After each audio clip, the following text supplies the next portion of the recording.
Não olhe para o texto, irmão, pensando assim, o povo daquele tempo era mau, nós somos bons. Não olhe para esse texto pensando isso não, porque naquele tempo o Espírito Santo era derramado somente em porções. Sabe o que diferencia nós desse tempo? É que Jesus pagou o preço por nossos pecados. Ele derramou o seu sangue por toda a humanidade. Ele rasgou a cédula da nossa culpa. E ele subiu ao Pai e pediu ao Pai que enviasse o Espírito Santo sobre a terra. Então, a diferença para a nação de Israel, para a humanidade hoje, é que o Espírito Santo não é derramado apenas sobre um. Por exemplo, aqui esta manhã, o Espírito Santo não está apenas sobre mim, ele está sobre todas nós. Ele foi derramado sobre toda a carne. O acesso que eu tenho ao Espírito Santo, você também tem. O acesso que eu tenho ao coração do Pai, você também tem o mesmo acesso ao coração do Pai. O Espírito Santo já foi derramado sobre toda a carne. E esse Espírito traz a nós o convencimento do pecado, justiça e juízo de Deus. O Espírito Santo convence-nos de que nós somos pecadores, fomos gerados em pecados, concebidos em pecados, recebemos a herança do pecado, mas não estamos sob o domínio do pecado. Amém. Ao contrário, estamos sob o domínio da palavra de Deus. Amém. E sob o domínio do Espírito Santo. Amém. E esse Espírito Santo nos coloca freio, nos coloca domínio, nos coloca limite. Ele põe limite às nossas ações, trazendo a nós a consciência de Deus. Deus. E a consciência da sua palavra. Então perceba que agora aquele homicídio, aquela violência, aquele estupro, abuso, seguido de morte, seguido de um feminicídio, que foi seguido de mutilação, que foi enviado como mensageiro em pedaço de carne, ele agora vai gerar uma consequência. Porque qual é a mensagem que o livro de Juízes principal está deixando a nós? Só para nós encerrar o livro de Juízes do jeito certo. Pegue na mão dessa pessoa que está do seu lado e diga para ela: tudo que for fazer, pense nas consequências. Fale de novo, irmã. Tudo que for fazer, pense nas consequências. Amém. Isso é importante. Isso é importante. Você sente o peso, porque isso nos traz responsabilidade. Porque nós gostamos muito de responsabilizar o outro, de responsabilizar quem está à nossa volta, de responsabilizar a Deus, de responsabilizar o diabo. Mas o cerne do livro de Juízes é esse: tudo que você for fazer, cada decisão que você for tomar, pense na consequência. Toda ação tem uma reação. Cada decisão que nós tomamos terá uma reação seguido dela. Então pense bem, ore antes, faça prova com Deus, busque a Deus antes, não deixe para buscar Deus depois. Busque Deus antes de decidir, busque Deus para decidir, busque discernimento. Ore, é melhor demorar para decidir do que ser apressado e se arrepender depois. É muito melhor você demorar e alguém cobrar, você não decide, anda, vamos nessa, e você dizer: peraí, eu estou esperando a direção de Deus. Aleluia. Eu devo fazer, Jesus? Devo negociar? Eu devo comprar? Não é que você não é capaz, não. É que se for de Deus, o que o Espírito Santo faz? Ele nos traz paz, nos traz segurança. Ele cumpre o que a palavra diz. Ele vai à nossa frente, abrindo o caminho, quebrando os ferros de ferro, despedaçando as muralhas de bronze, endireitando os caminhos tortuosos, rebentando com a porta das trevas. Se você estiver na direção de Deus, irmão, quem te poderá resistir? Quem te poderá resistir? Agora o texto é assim: aquele homem agiu seguido loucamente porque ele foi ferido. Sua casa foi ferida e ele agiu com loucura. Agora o povo vai se reunir. Quando cada tribo se reúne e recebeu como presente a herança do pecado, um pedaço de carne humana, de uma mulher, indefesa, recebeu como presente, eles decidem pela primeira vez. Irmã, isso aqui deve provocar muito a nossa vida. Pegue para mim, Cidinho, por favor. Isso aqui deve provocar muito a nossa vida. Deve questionar muito a nossa mente. Agora, missionário, depois do leite derramado, depois de toda essa tragédia, depois de tantos juízes, depois de uma vida inconstante, agora eles têm uma decisão. Vamos nos unir. Vamos nos unir. Tudo que Deus quis até agora foi que a nação se movesse em unidade. Foi que eles olhassem para dentro deles mesmos e vissem que eles tinham soldados, homens de guerra, homens preparados, e mais do que isso, que eles, à frente do exército deles, têm o Deus Todo-Poderoso, que jamais perde batalha, que jamais perde guerra. À frente da minha guerra, da sua guerra, está o Senhor dos exércitos Todo-Poderoso, que não perde guerra, que não perde batalha. Então toda aquela aflição agora, toda aquela aflição vai gerar o quê? Unidade.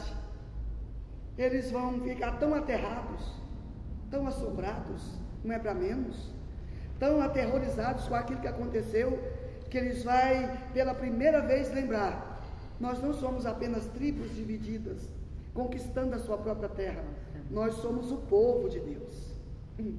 Então, quando a missionária Maria José perde, a igreja perde. Quando o pastor Claudionor perde, a igreja perde. Quando a pastora Marilene perde, a igreja perde. Quando a Marcília perde, a igreja perde. Quando a casa da irmã Goiaci está em guerra, a igreja está em guerra. Quando a irmã Rita está em batalha, a igreja está em batalha. Porque se um dedo sofre, todo o corpo sente, todo o corpo sofre com ele. Agora finalmente eles entendem: nós somos mais do que tribo, nós somos povo, não é qualquer povo.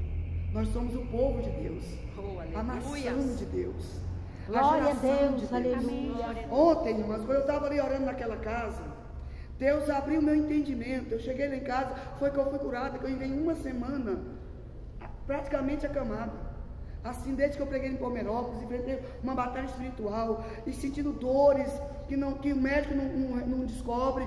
Mas quando eu cheguei lá, naquela oração naquela casa, que lá orando, Deus me fez perceber. Deus falou comigo: filha, você não está percebendo o que eu estou fazendo? Eu falei: estou, Jesus, eu penso que eu estou, mas o Senhor está chamando a minha atenção, é provável que eu não esteja. Mas eu pensei assim: uai, eu penso que eu estou, não estou fazendo, porque eu sou assim, mas eu tenho uma visão no reino espiritual, que eu não faço nada por brincar no reino. Eu não fico brincando, eu não brinco de profetizar, não brinco de língua estranha, não brinco de fazer de conta que Deus está me revelando, eu não brinco. Então quando Deus me dá uma ordem, eu movo mesmo que eu não entenda, eu movo, eu vou entendendo à medida que eu vou fazendo.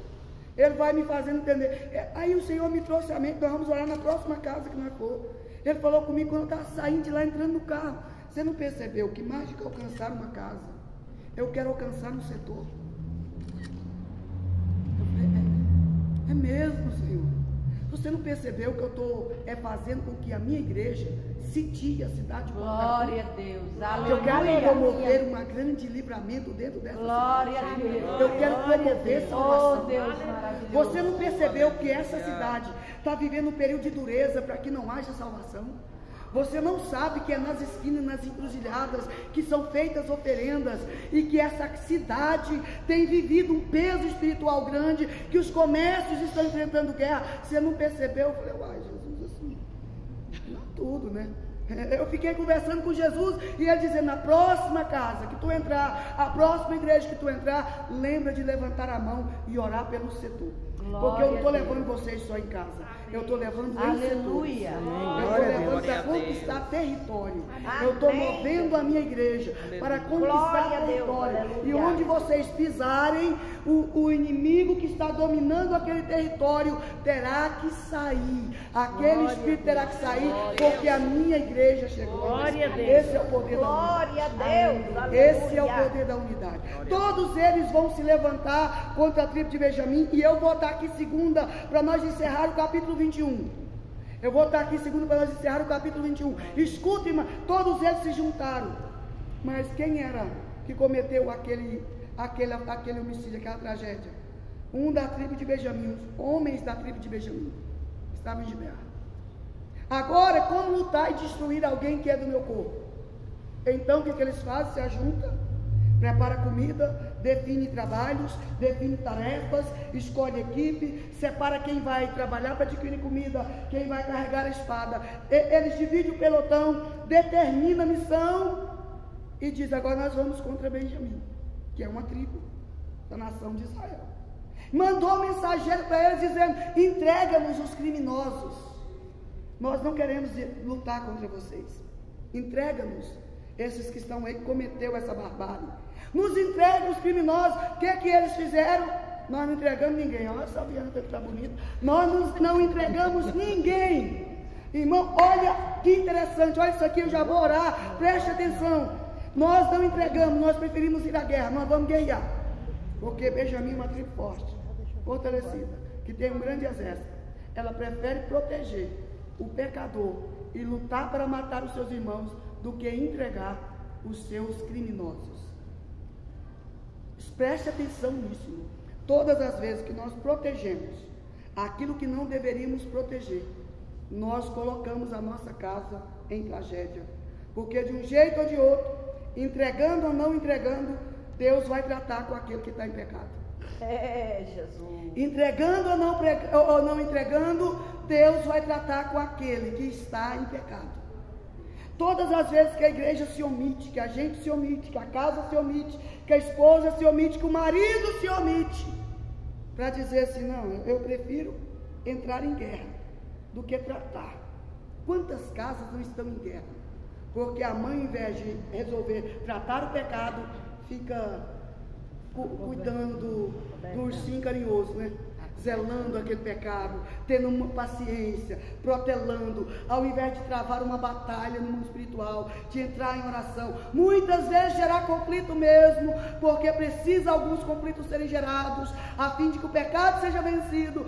Por não querer fazer, a gente entra, coloca a nossa casa em juízo, coloca a nossa casa em aflição, coloca a família em aflição. Por causa dos maus, os bons às vezes pagam. Os bons às vezes sofrem. Essa tribo de Benjamim, eu vou falar aqui segunda-feira, ela quase foi exterminada. Mas antes disso, ela matou milhares. Eu não digo dezenas, nem centenas. Eu estou dizendo milhares de homens para defender os bandidos, para defender os homens maus. Eles mataram milhares dos seus próprios irmãos para proteger aqueles que estavam em pecado. Será quantos, irmãos? Quantos mais precisarão cair? Quantos mais precisarão se enfraquecer? Quantos mais precisarão se afastar? Quantos mais precisarão ir embora para que a gente trate o pecado? Mas que o Espírito de Deus nos traga discernimento e que a mão poderosa do Senhor nos guie em verdade e justiça. Que Ele nos faça instrumento de sua santidade. Que Ele abra o nosso entendimento. Que nós possamos, ao invés de olhar sempre para fora, olhar para dentro, olhar para nós mesmos e dizer: Jesus, purifica-me do meu pecado, lava-me no teu precioso sangue carmesim, faça-me um instrumento de justiça para esse tempo, faz-me entender as minhas decisões, guia-me por vereda plana e por caminho justo. Faz com que a verdade do Senhor seja a verdade que eu siga, para a tua glória, para o teu louvor. Vamos estar em pé?